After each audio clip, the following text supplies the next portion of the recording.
It is a fiasco what's happening.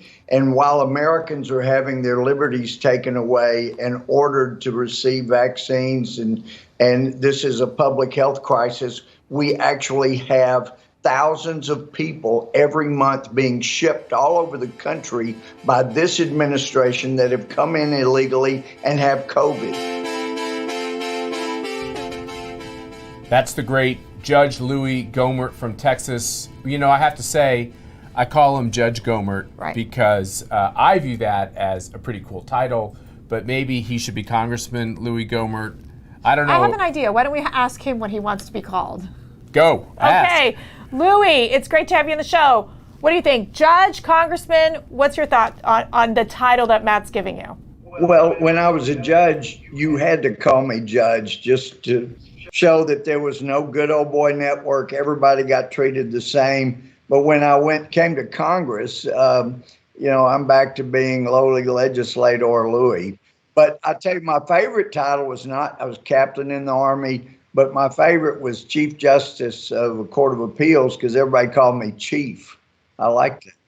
Chief. Yeah, it was a cool title. Well, we'll call you. But now I'm just back to Louis. We'll call you Chief Congressman. Let's just stick to that. Can I tell you why I'll tell you why I call Congressman Gohmert Judge. I think it's good for these other congressmen who don't know very much to know that someone like Louis Gohmert has already had a big full career in another profession, and he brings that to Congress. And that's the way the model should be. Well, and Matt, one of the things that as a judge I constantly dealt with was felons who had a long criminal history, and I would tell them oftentimes in sentencing, and it applies to this administration, look, there's an old saying, you live and you learn, but you hadn't done anything but live. You hadn't got that learning part down. It's time for you to start learning. That's great advice. But I do want to shift. We're having this great philosophical conversation, but we do have to shift to what's happening in Texas. Louis, can you give us an update? We're watching these images, and I feel so helpless. Like, what is going on, and why is the Biden administration just not taking action? Well, they're so conflicted right now because on the one hand, they believe the future of their party is getting felons to vote and also getting people in that don't speak English and being able to tell them how to vote, that is the key to their future of making this a one-party country. So they're conflicted. They see people that they can get to come into the country that don't understand voting, that don't understand keeping a republic. They want them in. They want all these voters. They think they'll always be beholden to the Democratic Party. But then on the other hand, they're kind of getting the picture that what Milton Friedman said had something to it when he said you cannot have a welfare state and have an open border because the country will be gone. That's where we are. And they are just allowing the border to just explode. And as the Arizona case, the Supreme Court said, state and local law enforcement are not supposed to enforce the immigration law. Well, now we see, and under the Constitution, if the federal government is not going to stop an invasion, the state has every right to stop the invasion. And when you've got over 200,000 people coming in and you're not doing anything about it, and we could stop this. And what's more, for those of us, and I know you are, I mean, we've had private conversations many times. You guys are compassionate people. This is why you're still married. But if you're truly compassionate and you cared about the Mexican people, we would stop all the drugs coming across into America and stop the flow of money, the billions of dollars every year, tens of billions of dollars every year, that's funding the corruption and the destruction of Mexico. How could a caring people in this country not secure the border so that we could save the Mexican society from the corruption they face every single day. And there was mention too, Louis, about the fact that I think one of the reporters came out and said that it looks like what's happening in the Rio Grande Valley, it's third world conditions. You're talking about 15,000 mostly Haitian migrants living under a bridge, and there's really been no resolution other than they've deported some of them. And then they've released others, now that's a new thing that's happening, and saying, okay, in 60 days, show up to a court. We know the reality of what happens in these situations. That's right. They don't show up. So it's all about catch and release, and you also are seeing the existing conditions with more people saying that they're coming to the southern border because they know they can get in easily. That's right. And these clowns here that think the terrorists are too stupid to realize all they got to do is act like the Haitians come across from Mexico. And the thing is, as we've been hearing, and I hear from Border Patrol friends constantly, even when I'm in here in D.C., and this week they were saying with all of the Border Patrol that's had to come in and try to deal with what's happening at Del Rio, there's over 200 miles where there aren't 4 Border Patrol. And the drug cartels know that. The terrorists know that. And to think they're not going to figure out how they can come in, especially with the $85 billion of equipment, military hardware, weapons that they gave to the Taliban. And yet the Democrats yesterday did not want to give even 1/85th of that to help Israel. I mean, this world, this country is turned upside down in its leadership. This is so wrong. Helping the terrorists and hurting friends like Israel. You know, it's just wrong. Sheila Jackson Lee was opining on the state of the border. Let's watch that clip. I think the narrative about immigration is so wrong. First of all, the southern border is 1,954 miles. It is not out of control. Thank you to those who are protecting it. I have many people who acknowledge that. Judge Gohmert, your response to Sheila Jackson Lee. Look, I hear those comments from a number of Democrats, and we've heard it from the president himself and people like Mayorkas and others. Oh, yeah, there's no problem. It's secure. It's under control. And all I can picture is Kevin Bacon on the sidewalk in Animal House with the flood of people knocking him down, going, all is well, all is well. Remain calm. All is well. All is well. Remain. Come on, man. It is a disaster that's coming. We're getting run over. And all these people can do is, like Kevin Bacon, say, all is well, all is well. Well, it's not. And the country is going down the toilet. And, you know, I'm having more and more people ask, do you think we can survive 3.5 more years like this? And the answer is, I don't know. I don't think we can like this. We have got to stop this horrendous loss of freedom in our country. And by the way, quick insert here, Friday afternoon, those of us members of Congress that wanted to talk with the Health and Human Services top officials, we had a conference call.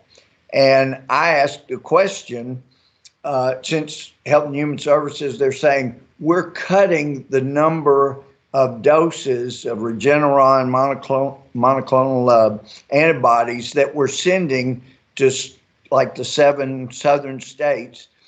And I asked, how many people that have come across the border with COVID are you shipping to those states where you're cutting the doses? And the assistant secretary said, you need to be on an immigration call. This is Health and Human Services. And I said, no, this is a medical question. Unless you know how many people you're sending to these states where you're cutting life-saving medication, then you're committing malpractice. And apparently, Matt and Mercy, they don't know how many people, and the Biden administration doesn't want us to know how many people with COVID.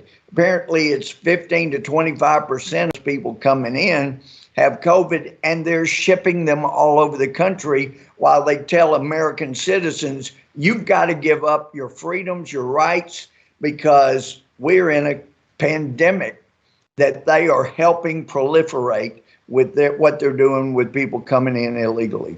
What are your thoughts on Joe Biden's speech? And let's compare that to President Trump's speech about America first and that we are this country of great patriots. Well, the world sees what happened in Afghanistan, where we left American citizens, we left our allies to be murdered, which is going on as you and I speak. That's the context of Biden speaking at the UN. And when he says, we don't want another Cold War, everything he did was telegraph that we're weak, we're getting weaker, we don't support those who help us, we leave them to die. So who would want to be our ally and friend? And I think that has a lot to do with why France has reacted the way they have. They see what we do to allies, and now we are jerking them around and not including them. So it's a very, very dangerous time for America. And Matt, you were helping President George W. Bush when I first met you. And, President Bush, agree or disagree on issues, he wasn't about abandoning those people that were helping us, nor was President Trump. But this administration, just like the Biden-Obama administration, they have no problem just leaving allies, leaving friends in the lurch to fend for their own lives, leaving them worse off than when we joined hands with them. It's a dangerous time in the world. And as some Afghan friends have said, you're letting your light go out in America. And when America's light goes out, there'll be darkness around the world. Speaking figuratively, of course. Louis Gohmert, thanks for joining us today on America Uncanceled. And thanks for standing up to this terrible notion that somehow it's okay to leave some Americans behind or some of her allies behind. That is simply not what America is about. Thank you, Louis Gohmert, and we'll be right back with Julio Rosas from Town Hall right after this short break.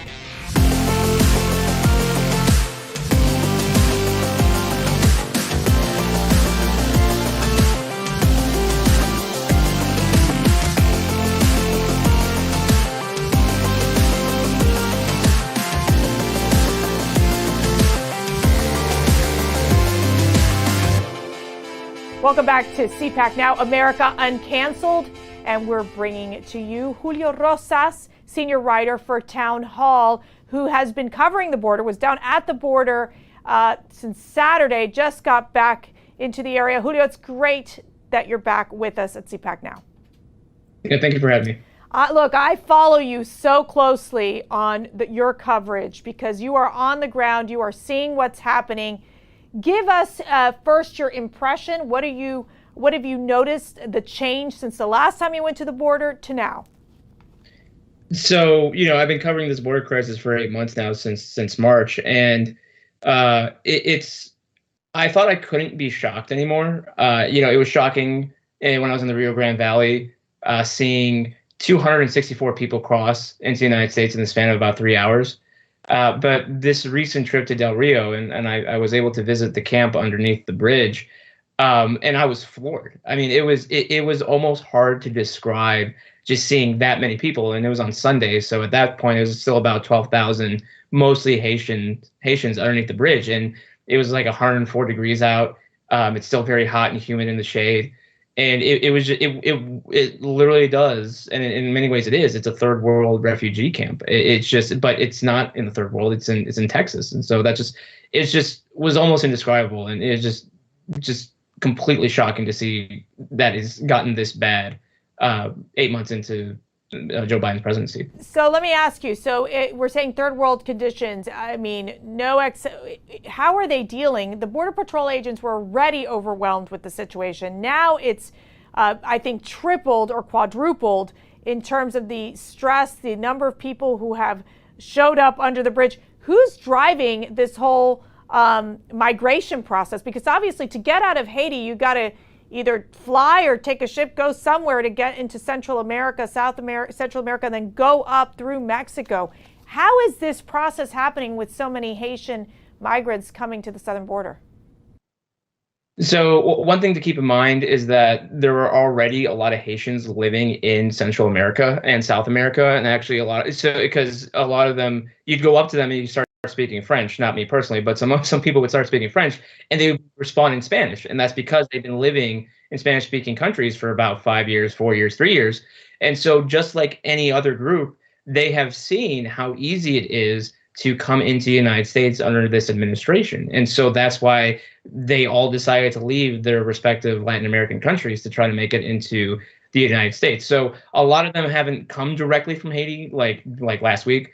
They have left years before, and so that's actually created some problems because technically their citizenship is still Haiti, they're being sent to Haiti, and some of them haven't even been there for 5, 6, 7 years. So that's one of the problems. But then the other aspect is just the cartels and human trafficking organizations. They have this down to a science. They have it down to an art. This is their everyday job. And so they know how to overwhelm Border Patrol. And I wouldn't even be surprised if they were a little bit overwhelmed themselves, the cartels, because, I mean, that was a lot of people. But they do it to their advantage. And so because of, especially in that Del Rio sector, it was around 200 miles in the Del Rio sector was left unguarded by Border Patrol because most of their assets had to be devoted to the international bridge. And so it's just absolutely staggering at how unsafe our border is right now. And I don't think people really realize how dangerous it's gotten, not just for the border towns, but for the rest of the country. So there were stories that came out saying that the Biden administration, that they were deporting these Haitian migrants. We're also hearing sources saying that they're being released into the interior. What is the story? So it is true that under Title 42, the DHS is deporting mostly single adult males back to Haiti. Again, that's under the Title 42 provision. But they are also releasing a lot of the family units. There's a lot of pregnant women there. I personally saw one pregnant Haitian who was brought out out of the camp and was put into an ambulance. And she looked like she was ready to give birth. And so, no, they are releasing people into the United States, and it's not just because they're Haitian. It's just because that's just the standard. That's been the standard operating procedure for the Biden administration and DHS throughout this whole process, right? And that's one of the issues is that, again, that's what's incentivizing people to come, because they know that if they do make it through this very dangerous journey through Mexico, they have a pretty good chance of not just making it to the U.S., but also staying in the United States. Now, we saw that the numbers in August were about 200,000 illegal immigrants, or a little more than that, that were apprehended by the Border Patrol agents. So you're talking about the 200,000. We're adding, obviously, now this crisis with the Haitian migrants. What is the sense on the ground in talking to Border Patrol agents of what they need, number one, in terms of resources, number two, what, if any, support they're getting from the federal government? So because of this giant surge in Del Rio, the DHS has sent extra Border Patrol agents along with other DHS officials or law enforcement agencies down to the river over there. But I mean, they're overwhelmed. I mean, and they've been overwhelmed for months now, and so they're kind of having to play a game of whack-a-mole, because now, and in fact, even with the extra support that DHS has given them, it's been mostly Texas law enforcement, the Texas state troopers. I've never seen that many state troopers concentrated in one such area. I mean, they probably outnumbered at the camp. They probably outnumbered the Border Patrol agents about like 4-1 or 5-1, and so that it's showing that Texas is having to really step up to the plate and actually having to do federal immigration law, kind of enforcing that, because it was the Texas state troopers who were at that crossing point that the Haitians were using to be there to stop them, just simply because, again, Border Patrol doesn't have enough agents. especially in that sector, to handle that large number of people. And so, they're taking it day by day. The agents I've talked to, obviously, they're pretty frustrated what's going on. They want people to know what's happening, but the higher ups in DC have obviously quashed the transparency and freedom of the press, because I was only able to get down there to the camp, not through Border Patrol, but it was through DPS, the Texas Department of Public Safety. And so, but that's not to the fault of the frontline agents. The frontline agents are more than happy to tell you and show you what's going on, but they can't because of the Biden administration's truth and transparency promise not coming to fruition. Wait a second. So you're telling me that the Biden administration is not allowing for reporters to get close to the site, that you had to work your way around to be able to cover the story? Is that accurate? Yes, and what's even kind of crazier about it, technically, where the camp is at underneath the bridge, that's technically city property. Oh. It's not federal property. So there is that kind of wall. So you have to use a road to get through federal property, but where it is actually at, technically we could be allowed there, but they just have to shut everything down. And again, it's not necessarily through the frontline agents' fault. It's more of the bureaucrats in D.C. Julio, have you had a chance to talk to the people in those towns? What is their impression of what's going on? What have you heard from them? So I did speak to one landowner when I was down there recently, and the illegal immigrants use her property all the time because her property that they've owned for 14 years is right on the river. And if it wasn't for this crisis, I mean, it'd be prime real estate. I mean, it's a really beautiful area. The river is nice and clean there, and it's just a nice area. But because there's this crisis, it's actually pretty dangerous for them and obviously for everyone else around there. So she was frustrated. Her name's Marcia. She was pretty frustrated because she said that she felt like the illegal immigrants have more rights than the American citizens do. And it makes these things even worse because she said that the Biden administration caused this. They have never seen, in their 14 years, they've probably seen like a handful cross every once in a while. Is pretty rare. But I mean, we're talking like lines of people crossing on a near daily basis through her property. And so she's pretty upset at the Biden administration because, you caused this problem, so you have to fix it. And, according to her, they're not fixing it. They're making it worse, as evidenced by what's happening by the international bridge. Yeah, I just think it's one of these situations right now that I think that the Biden administration seems to me like they want to ignore the problem, just do as little as possible to just get through these next few months. We've seen, we've seen just the numbers get worse and worse and worse. So we're going to keep tracking the great work that you're doing, covering the story, Julio. You guys, please follow Julio. What's your Twitter handle? Where can people find your stories? So they can follow me on Twitter at Julio_Rosas11. I do live tweets there, but then my actual stories are on townhall.com. They can also become VIP members because through that you get exclusive access to my articles that I go on the road, because the funding that is used through those memberships, it helps fund these multiple trips I've made down to the border, and as last year also with the rides as well. So that would be greatly appreciated if people want to do that. Please support Julio. He's doing great work and making sure that we uncover the truth of what's happening at the southern border. So Julio Rosas, senior writer for Town Hall, thank you so much for joining us. Thank you. And we'll be right back.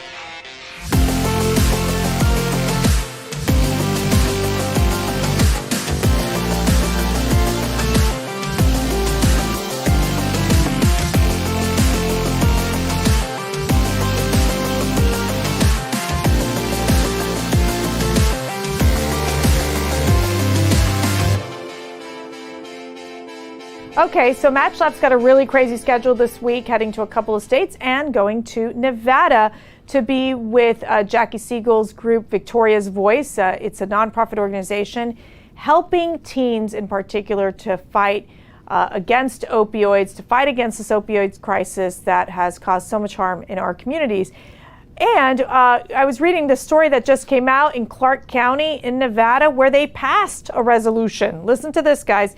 They're basically trying to stop misinformation when it comes to COVID-19 They're basically saying that there's so much misinformation out there that it's causing a public health crisis in our community. Quote, misinformation has led confusion and nationally has led to eligible people declining COVID-19 vaccines, rejecting public health measures such as masking and physical distancing, and using unproven treatments. Let me tell you something. The last thing we need are for these local counties and the federal government telling us and our families what to do. We can make these decisions with our healthcare professionals. And guess what? We can actually ask questions and figure out what the real answers are. Because let me tell you something, what Dr. Fauci has failed to do and what President Biden has failed to do is convince the American people. They have led to more division in this country. They have led to more hostility in this country because of the fact that they blame the unvaccinated people. Look, you as an American, you have a right to decide what is best for you and your family. If you want to get vaccinated, get all the information you need. But don't be coerced, don't be forced into this scenario that we know that many of these CDC officials and the Biden administration is forcing you to do. It's why you're seeing so many states fight back against vaccine mandates, which we know, I think, is not helpful for the country. So Clark County, go at it. But let me tell you something, the American people have every right to ask questions and to seek answers and to talk to their healthcare officials to make the best decisions for themselves and for their family. Other quick thing we want to announce real quick is that Matt Schlapp, he tweeted this out. We are announcing the support and the endorsement of Tudor Dixon, who's running for governor in Michigan. She is running against, yes, that is right, Governor Whitmer, who we hope goes away, far, far away, because she's been such a toxic governor in that state. Michigan needs a real change. And I got to tell you something, those Biden approval numbers in Michigan, they are way, way low. And I think that could impact this governor's race as we go through this. Matt says Tudor will make an outstanding governor who will help bring Michigan back. She is a strong conservative voice. I'd love to see this woman fight against Whitmer and make sure that we win and take Michigan back. Because let me tell you, we've spent a lot of time with folks in Michigan. They are fed up with what I would say the nanny state and with Whitmer not following the rules that everybody else has to follow. So with that, I want to thank you all for joining us on CPAC Now, America Uncanceled. We love doing the show. We're having great success. Keep spreading the word of the great work that we're doing here at American Conservative Union, making sure that we're holding the Biden administration, the crazy left, and those woke companies accountable for the radical agenda that they keep pushing. We're going to stop them, and we're going to do this together. God bless you all, and God bless this great country. Good night.